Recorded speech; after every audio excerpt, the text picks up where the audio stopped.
బావా, అది మీరు అన్నమాట నిజమే.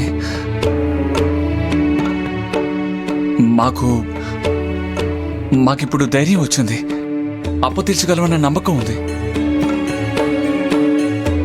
బాబా, మీరు మాకు కొండంత అండ. మాకే సహాయం కావాలన్నా కొండంత హక్కుతో మిమ్మల్ని అడుగుతాం. కానీ ఇప్పుడు మేము కనీసం చిన్న ప్రయత్నమైనా చెయ్యాలి కదా. ఒకవేళ మా వల్ల కాకపోతే ఆదుకోవడానికి మీరున్నారుగా.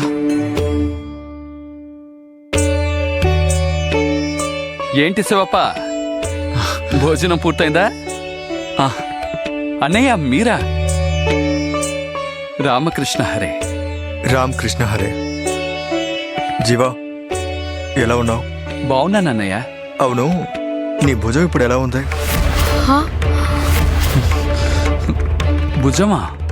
ఇప్పుడే ఉమా నాకు చెప్పింది.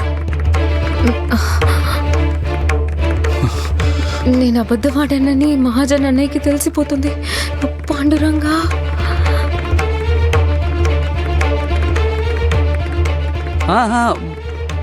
నిన్న బాగా నొప్పిగా ఉంది. ఇప్పుడు కొంచెం పర్వాలేదు. అదే బరువైన దొంగలు ఎత్తడం వల్ల పట్టుకుపోయింది.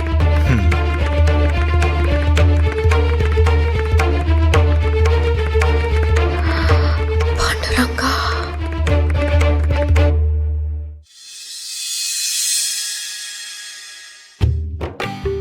ఇప్పుడు మా ఆయన గారు నన్ను విశ్రాంతి తీసుకోమని మరోసారి గోదాక్కకి వంటకథ అప్పగించారు.